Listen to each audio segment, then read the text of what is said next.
किछि भी स्थायी नुहे ए संसार समय परिवर्तनशील सबु किछि समय अनुसार परिवर्तित होता है किंतु हाँ भक्ति केवे परिवर्तन हुए नहीं। भक्ति द्वारा आंतरिक शक्ति वृद्धि पाई था। से शक्ति आत्मत्याग करिबा पई प्रेरणा दे था।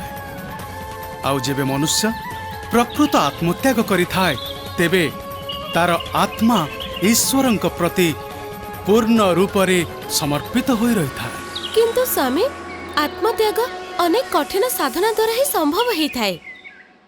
उचित कहिछ देवी किंतु जिए ए कठिन साधना करिनी तार ना केबे मृत्युर भय रही थाए आउ ना स्वर्ग सुखर कामना अजय होई रही थाए। से तार देह हुए तो पराजित होई पारे किंतु आत्मा नुहे।